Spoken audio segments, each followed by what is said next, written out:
What's up mga kalibak? Magandang araw. Noong nakaraan po nga inutusan ako ni mama na makakuha daw ng kawayan na gagawin kong pinto at panay ang pasok ng manok din sa loob ng bahay. Inagkakalat nga yung mga pinggan at inagtatapakan. Pagkakain ko po nga ng umaga lumakad na muna ako at makuha nga ng kawayan.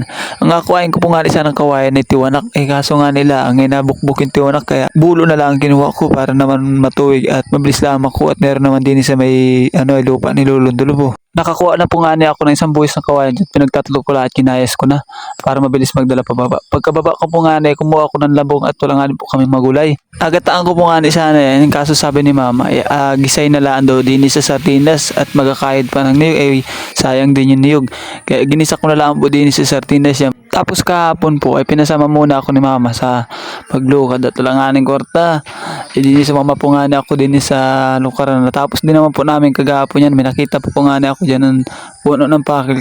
Pulso lang yung kalahati niya pero nagbunga pa rin siya kahit paano. Tapos nagalabas po nga yung ko dyan kasi pataas ang laglag di. Joke lang po, edit lang po yan.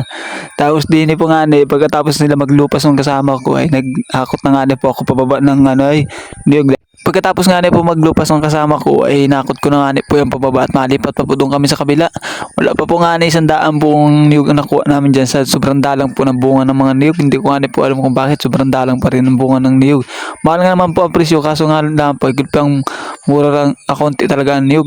Pagkatapos ko po nga dyan magsako yung yung buo na nyo kaya hinakot ko na nga pwede pababa naman kami makalipat na rin sa punta namin sa kabila sa pinaglukaran namin doon sa kabilang lugar. Pagkatapos po namin mahakot na rin ng lahat ay pumunta na nga po kami din yung dalawa sa kabila din yung dalawa po kasama ay pumunta doon sa kabila at magalabas pa. Pagdating po namin din nakaduklat na rin yung dalawa namin kasama din silang dalawa po na iwan din na sila magapausok din sa mga niyog na atapahan din pagdating po namin nagtadtad na po nga ako at asali na sa sako yan para na matapos na tayo nang makauwi na agad. Nakailan pa ulit-ulit nga po akong pagtatadtad at marami din po nga ring tinapahan din sa kabila na area.